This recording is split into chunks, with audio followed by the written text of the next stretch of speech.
Back in the win column are the Indiana Pacers after beating the Hornets. Couple standout things from this win. Pascal Siakam was great.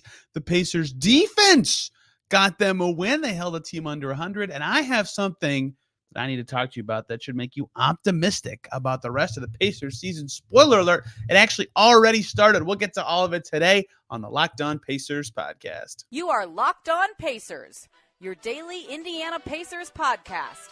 Part of the Locked On Podcast Network, your team every day.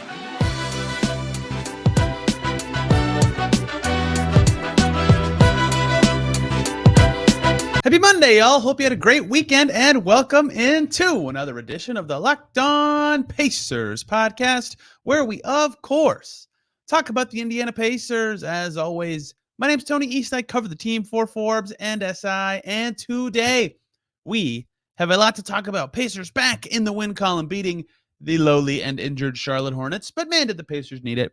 They were fully healthy. Their starting lineup was different. They held a team under 100. What? And they won.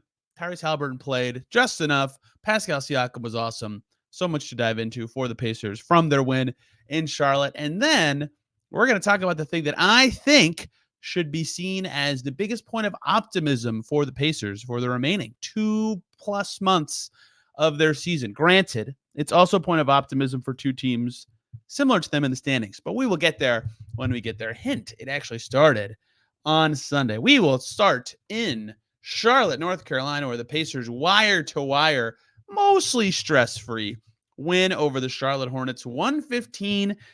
I already said it twice. I'm saying it again. You heard that right. 99 for the Indiana Pacers defense. Yes, the Hornets are terrible. Yes, the Pacers have played other terrible teams this season and not given up less than 100 points. They did it. They held a team under 100 and won the basketball game. One of the best Pacers defensive performances of the season. Charlotte scored 13 points in the first quarter and 23 in the fourth and 31 in the second, which was not very good, but the Pacers did well in general on defense throughout the night. Not only are they playing the lowly Hornets, the Hornets did not have LaMelo Ball or Gordon Hayward or several other somewhat talented players, but Brandon Miller was fantastic and Myles Bridges made some nice plays. And again, they gave up 125 to that team. They've given up over 130 to the Wizards. Pacers have been kind of opponent quality be danged kind of defense this year. So 99 is impressive. And they set the tone for this early, right? The game chart for this game, there was one stressful time in this game we'll talk about in just a second. In general, though, the Pacers set the tone for this kind of game early.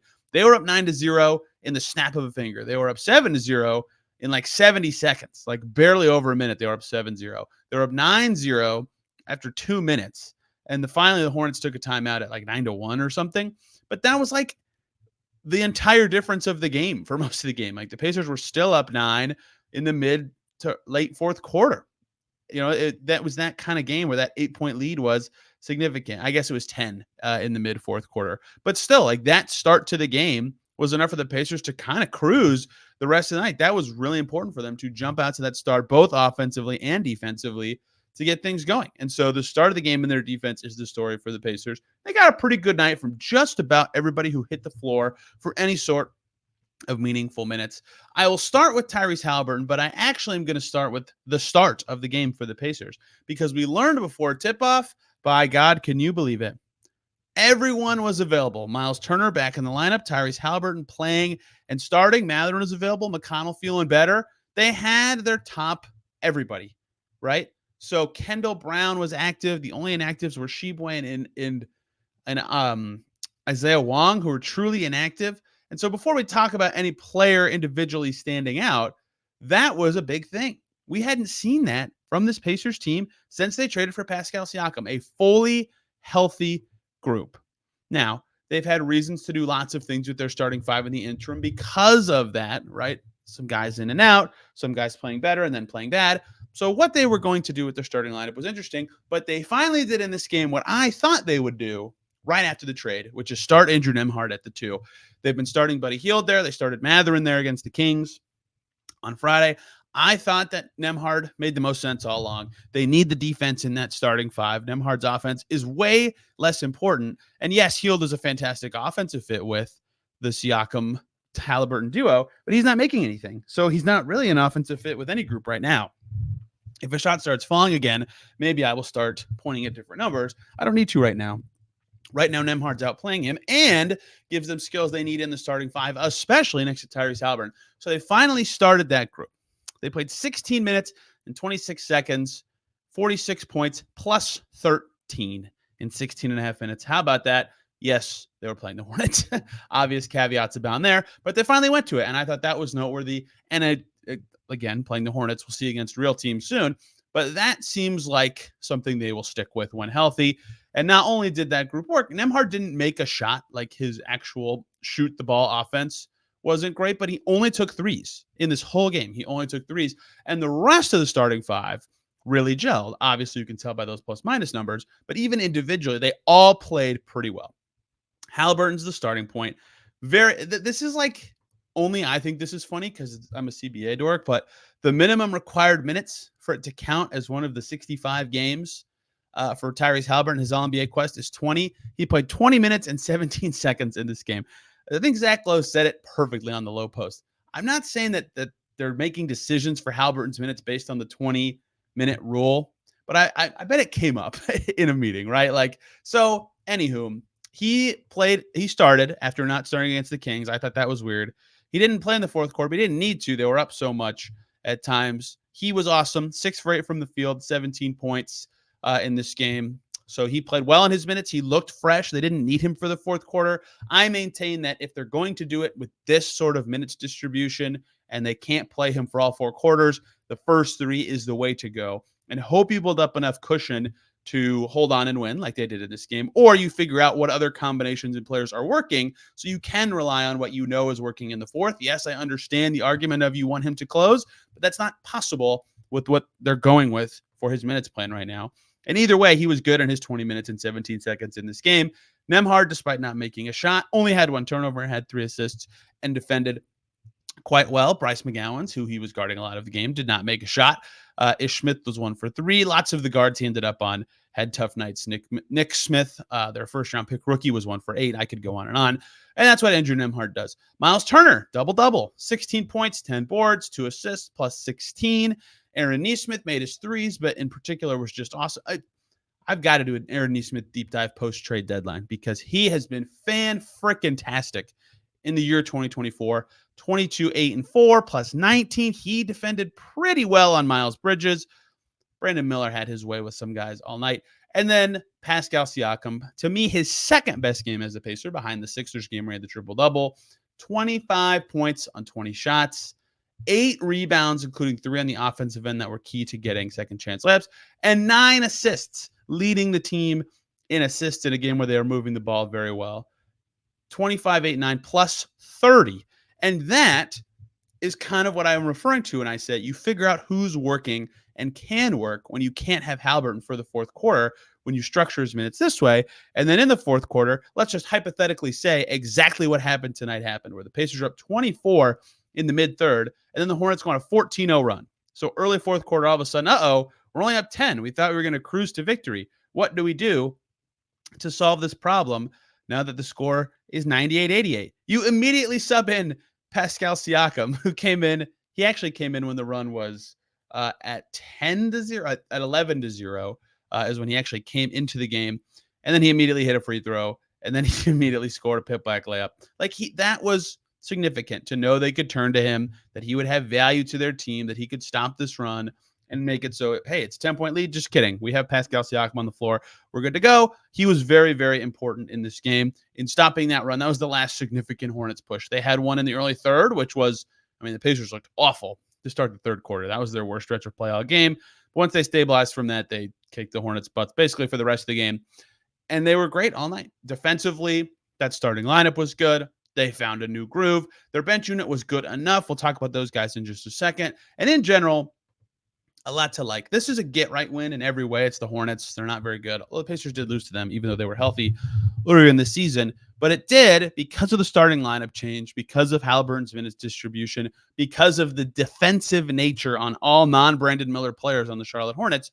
It did supply a lot of okay, maybe this is stuff they can build on or look at and say, here's how we can win going forward with the limitations that we have. And, of course, the first win of the Indiana Pacers era where both Pascal Siakam and Tyrese Haliburton were active. How about that?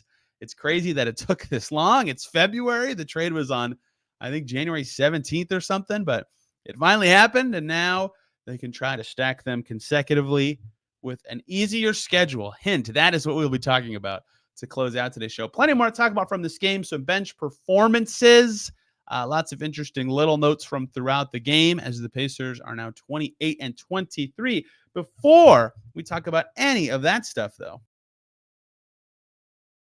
this show is sponsored by BetterHelp. Sometimes we all need the opportunity to get something off our chest, big or small. Certain things can really start to get to you. It's important to let that out, especially to someone who's unbiased on your life. So today, I want to say how I really feel about something. You might even be thinking the same thing. If you're not a Dodgers fan, hopefully you agree with me. I am very unexcited for the upcoming MLB season. I think the Dodgers are going to be spectacular in a way that might not be very fun. Maybe it'll be awesome, and maybe they'll just be a blast to watch. Clayton Kershaw is one of my favorite players. But I'm really going to be intrigued by how baseball looks this season with such a stacked team. Phillies don't really feel like they have a chance. Either way, that's what I wanted to get off my chest. And therapy can be different for everyone because most of us have bigger problems than our favorite sports team. And it's important to get things off your chest every once in a while. If you've been thinking about starting therapy, give BetterHelp a try. It's entirely online, designed to be flexible and suited to your schedule. So visit BetterHelp.com/LockedOnNBA to get 10% off your first month. That's BetterHelp, HELP.com/LockedOnNBA. We are also going to talk about the lovely folks over at LinkedIn. When you're hiring for your small business, you want to find quality professionals that are right for the role. That's why you have to check out LinkedIn Jobs. LinkedIn Jobs has the tools to help find the right professionals for your team faster and for free. LinkedIn is not just another job board. They have a vast network of more than 1 billion professionals, which makes it the best place to hire. It gives you access to professionals you can't find anywhere else, and LinkedIn does all that while making the process easy and intuitive. Hiring is so easy when you have that many quality candidates. So easy, in fact, that 86%, that's a lot, of small businesses get a qualified candidate within 24 hours. LinkedIn's constantly finding ways to make the process easier. You're wearing a lot of hats. They make it all quicker. 2.5 million small businesses use LinkedIn for hiring. You should be next. Post your job for free at linkedin.com/LockedOnNBA. That's linkedin.com/LockedOnNBA to post your job for free. Terms and conditions apply. We are back here on Locked On Pacers. Thanks for making us your first listen today and every single day. If you're interested about what a specific team could do heading into the trade deadline, jump on over to that show's Locked On podcast. Their host will have plenty of great things for you. I think I already told you to talk about the Rockets-Grizzlies trade this weekend, but if I didn't, or if you didn't notice that, go check out Locked On Rockets or Locked On Grizzlies. Former Pacer Oladipo on the move again. Also, if you missed it and you're here and wondering, why aren't you talking about the Kings game on Friday? I already did because of a bonus weekend show. Talked Kings by myself and Tyrese Haliburton's minutes restriction. And then Philip Rossman-Reich of Locked On Magic and I talked about 2 ascending East teams, little trade stuff, lots of fun stuff about when to go for it as a growing team. Good conversation. Today, we keep talking Charlotte Hornets. Pacers win 28-23 now. Losing streak is over. Schedule's lightening up. Not only was the starting lineup good, bench was good enough. Let's be clear, good enough. The specific all 5 bench guys lineup of McConnell, Mathurin, Smith, Toppin, Hield was -6, but a lot of mixing and matching groups did well. In fact, that -6 group was by far the worst group for the Pacers. They only had one other lineup that was -5, and it was the bench with Aaron Nesmith in instead of, I can't even read quick enough, instead of Mathurin. So not awesome there, but something significant happened in this game beyond the lineup changes and the bench doing well, and that is, for the first time since they've had Haliburton on this minutes limit, they had both of their point guards at full capacity, right? In the past, this part of the struggle of what they've been doing is they'd get to the fourth quarter, they wouldn't have Haliburton, and Andrew Nembhard would have to play the whole fourth quarter because TJ McConnell was sick, and then they played the Kings, and Nembhard had been burnt out from playing 37 minutes 3 games in a row and like 3 and 4 nights. So they played McConnell and started him. They only played Nembhard, 6 seconds in that game, right? They hadn't had both. So come fourth quarter time, they were losing a lot of production there. They finally had both this time, and they played 27 minutes of Andrew Nembhard and 21 minutes. That's a full game worth of minutes for both those guys of point guards that weren't Tyrese Haliburton, right? That's important to be able to do that. and it helped that the starting lineup was good. But having McConnell back, I still think he's like a little sick, but apparently he felt a lot better today. They were talking about that on the broadcast.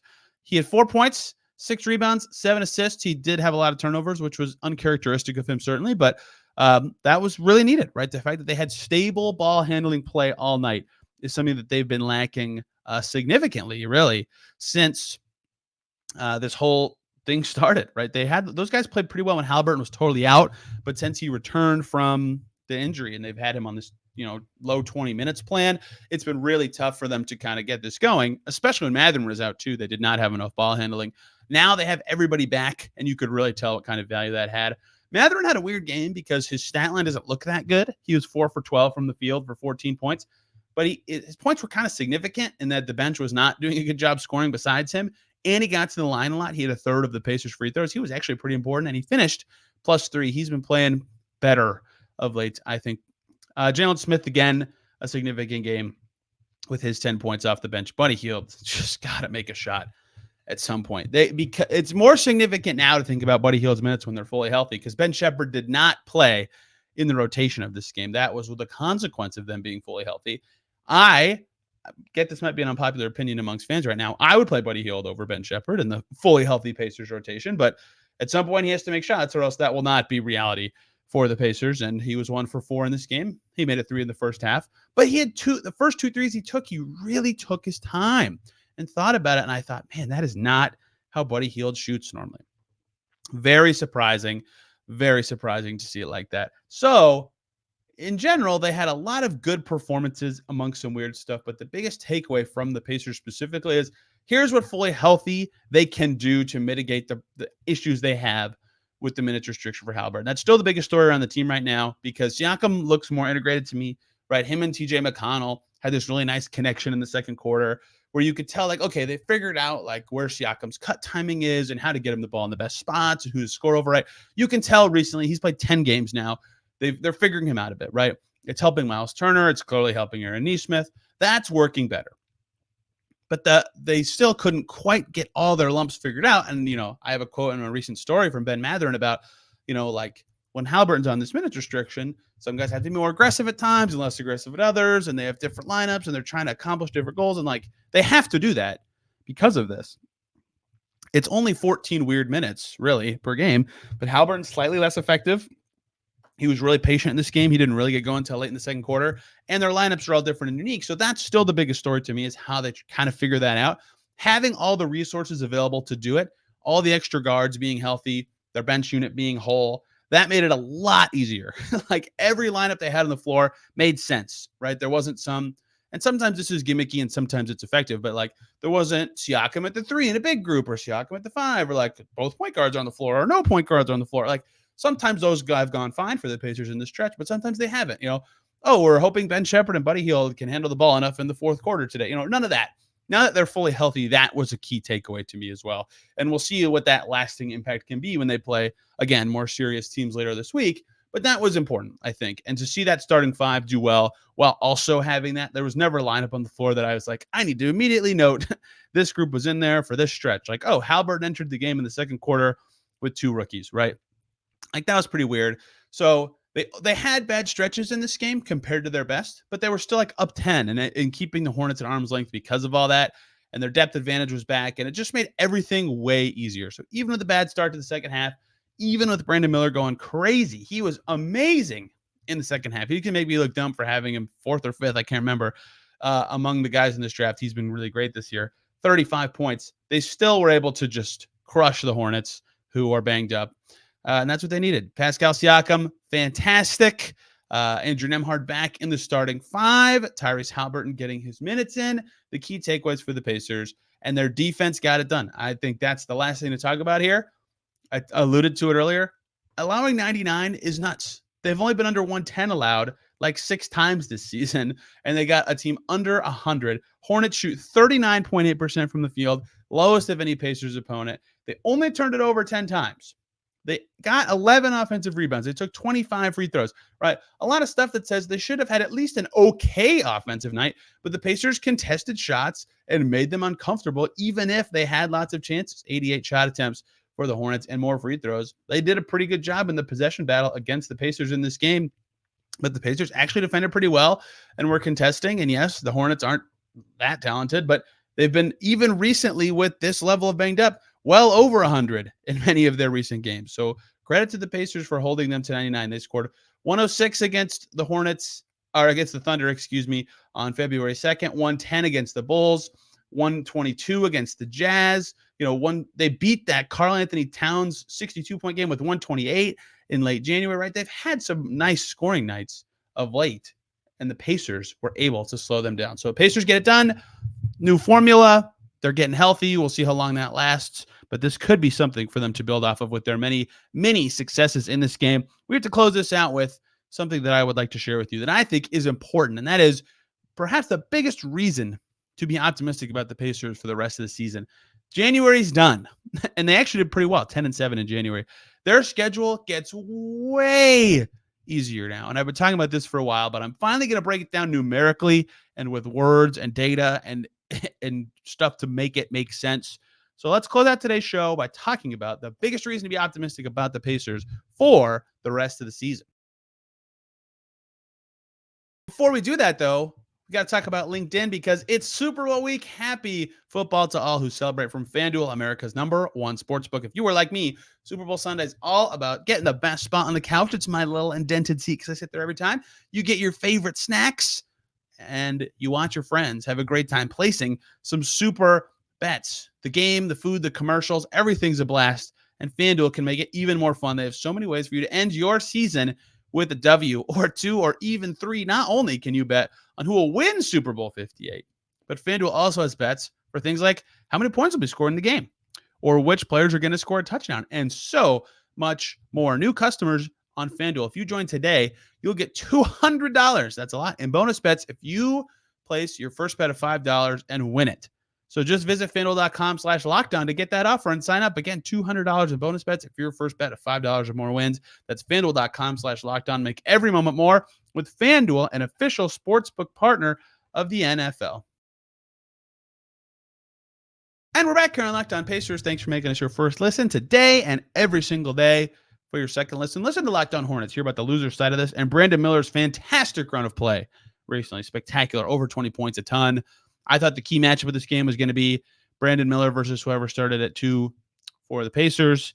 And that proved to be right, but not for the reason I thought it would. He was spectacular. No one else for the Hornets was.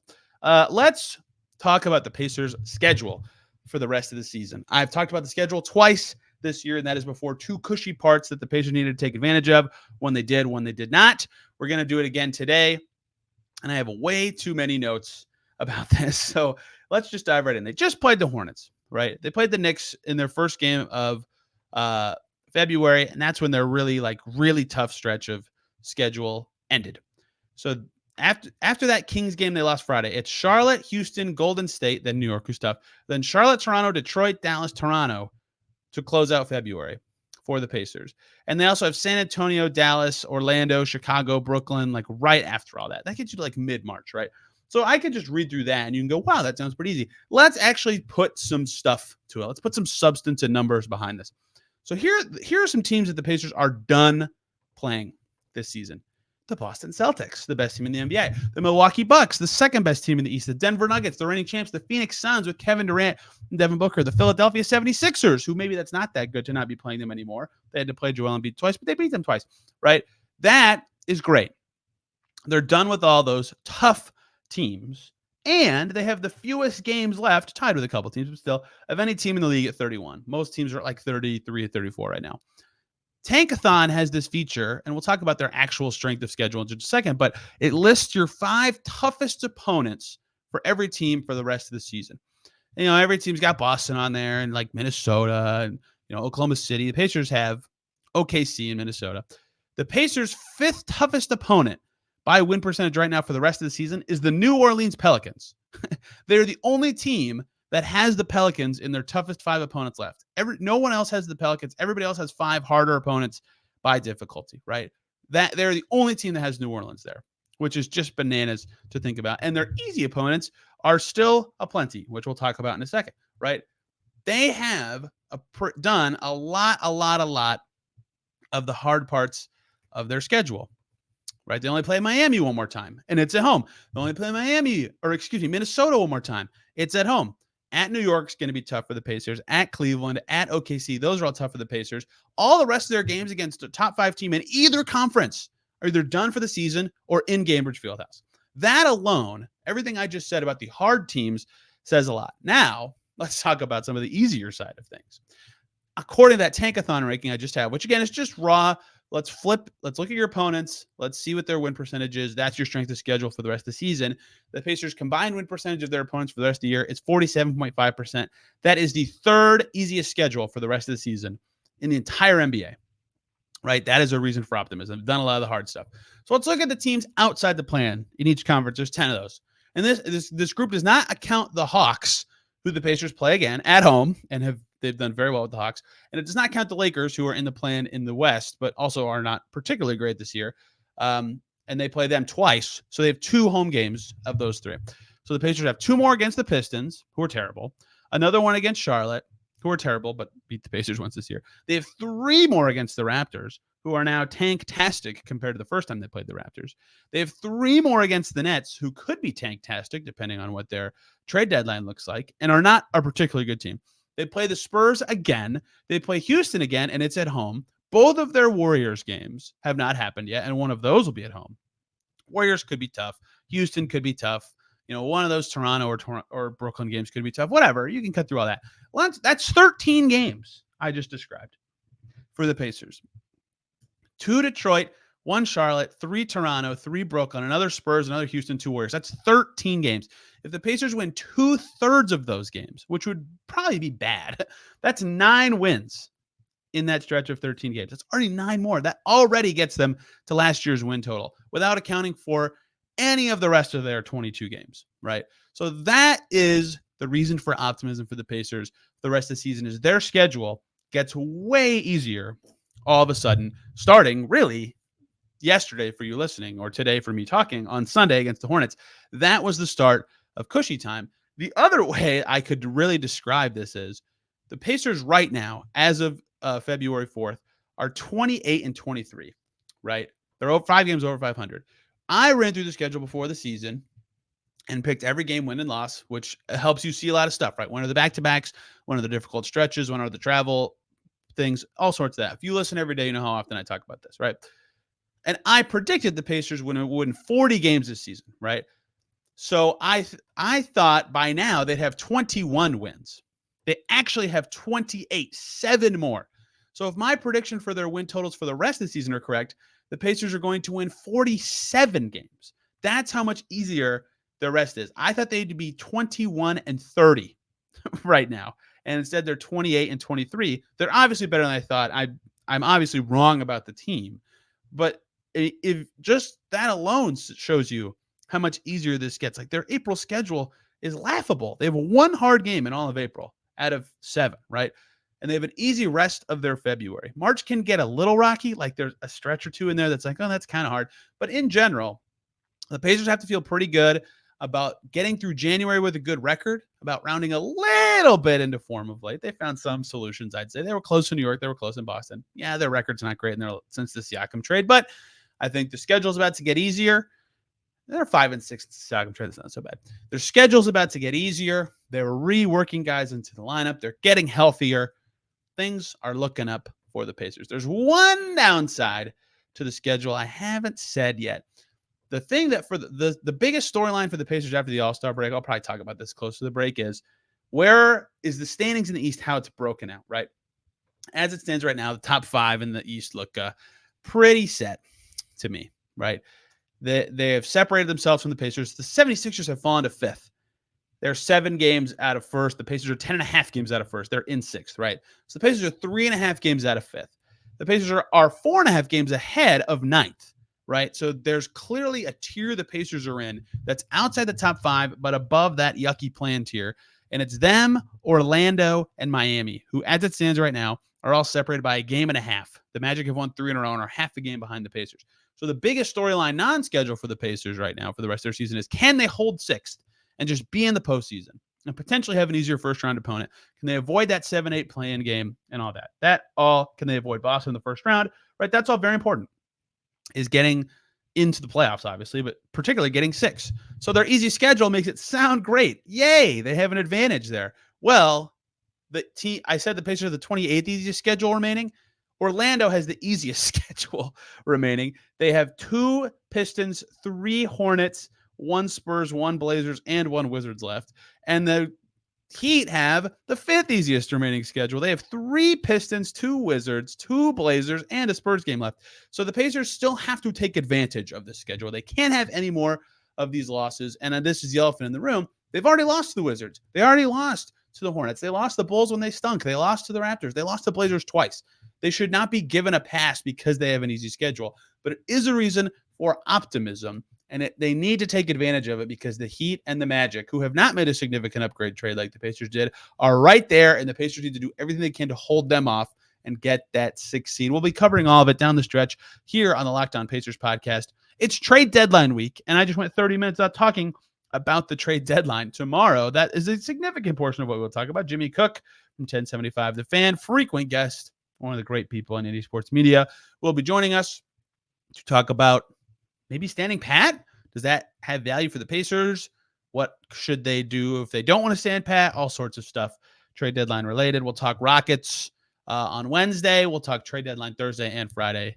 So yeah, lots of fun stuff coming there. Speaking of trade deadline Pacers chatter, if you're interested in hearing me talk, which I'm assuming if you're still listening, you probably are, I will be doing 2 live streams talking Pacers trades this week, but not via this podcast. They'll be on the Bleacher Report app, which is pretty cool. I'm excited about it. One of them will be Tuesday at noon, talking ahead of the trade deadline. The other will be Friday at 12:30 p.m. after the trade deadline. What happened? What does it mean for free agency? All sorts of that stuff. I'll share links on my Twitter feed where you can click and tap in live. And there's a chat feature so you can bother me and tell me what to talk about. I'm really looking forward to it. I haven't done anything like that with video ever in my life. And if you want to see that link or how you can hop in and listen to that, it's going to be on my Twitter feed. At Tony R. East is the best place to find me. And this podcast is on there too. If you want to see what all the show topics are every single day, at Locked On Pacers is the handle there. Thank you all a ton for listening. Lots to talk about from the Hornets in the schedule. The rest of the week will be much more focused on trades with the deadline on Thursday at 3 p.m. Hope you all had a great weekend. Hope you enjoyed today's show. And we will see you soon.